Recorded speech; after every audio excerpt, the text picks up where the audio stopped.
Salut à tous et bienvenue sur Trendfi. Aujourd'hui, on va s'attaquer à une question qui semble tout droit sortie d'un film de science-fiction. Peut-on vraiment faire pousser des plantes sans terre? Pas de terreau, pas de sol, juste de l'eau et quelques nutriments. Comment ça marche? Pourquoi ça marche? Et est-ce que c'est aussi efficace que la culture traditionnelle? Accrochez-vous, on plonge dans le fascinant monde de la culture hydroponique et autres méthodes innovantes pour cultiver des plantes. La réponse est oui. L'hydroculture ou hydroponie permet de cultiver des plantes sans terre en remplaçant celles-ci simplement par de l'eau additionnée de nutriments. Les plantes d'intérieur et de nombreux fruits et légumes apprécient ce mode de culture. Mais on peut aussi cultiver des plantes et des légumes sans terre en remplaçant celles-ci par un substrat alternatif. C'est aussi ce que l'on appelle la culture hors sol.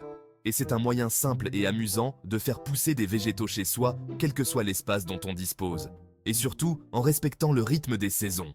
Faire pousser des plantes d'intérieur dans de l'eau. Qui n'a pas plongé une tige de bambou ou de plante verte dans un vase rempli d'eau et assisté au développement de son système racinaire? C'est le principe de base de l'hydroculture ou de l'hydroponie. La plupart des plantes d'intérieur peuvent se cultiver sans terre, comme le ficus, le lierre ou le yucca. L'amorce de la pousse de nombreux légumes se fait aussi dans de l'eau sans aucun problème. C'est le cas de la salade, du céleri, du chou, de la ciboule, du poireau et du fenouil. On les repique ensuite en terre une fois les plants ou racines suffisamment développés. L'essentiel est que la plante immergée soit parfaitement débarrassée de résidus de terre afin que les racines ne pourrissent pas. L'eau minérale, contrairement à l'eau du robinet, possède les nutriments nécessaires au bon développement de la plante. Le système de culture en hydroponie. Pour une culture en extérieur, sans utiliser de terre, dans le cadre d'un potager, vous pouvez créer un système de culture en hydroponie en circuit fermé à l'aide de gouttières, de coudes et d'une pompe à eau. Vous trouverez de nombreuses vidéos pas à pas sur YouTube. L'avantage, plus de salissures dues au maniement de la terre, pas de gaspillage d'eau et pas de pesticides. Les maladies qui se développent naturellement dans le sol sont également limitées.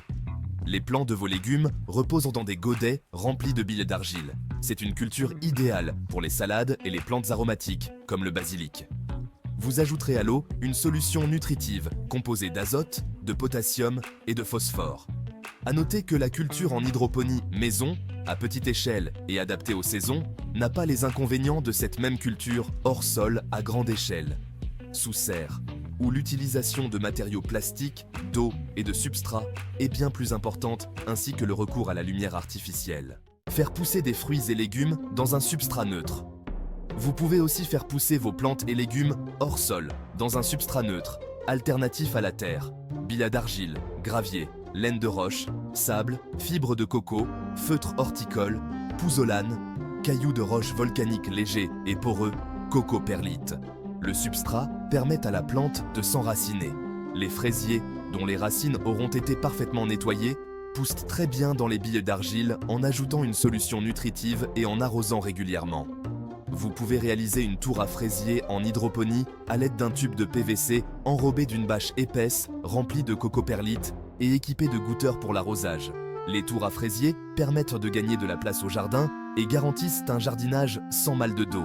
Les pommes de terre sont cultivables hors sol, sur une couche de paille ou de foin de 30 à 40 cm d'épaisseur et même dans du papier journal broyé, en alternant pommes de terre germées et couches de 10 cm d'épaisseur de papier broyé maintenues humides.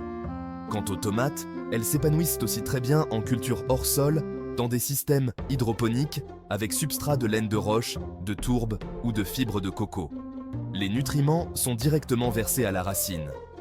L'arrosage est parfaitement maîtrisé grâce à un système goutte à goutte. Et surtout, on n'oublie pas que la tomate préfère amplement être en hydrostress que noyée dans l'eau. Et voilà, on arrive à la fin de notre exploration sur les cultures sans terre. Alors, êtes-vous prêt à essayer vous-même une petite expérience hydroponique? Dites-nous en commentaire ce que vous en pensez. N'oubliez pas de liker la vidéo, de vous abonner à Trendfi pour ne rien manquer de nos prochaines histoires et d'activer la cloche pour être les premiers informés. À très vite pour une nouvelle aventure passionnante.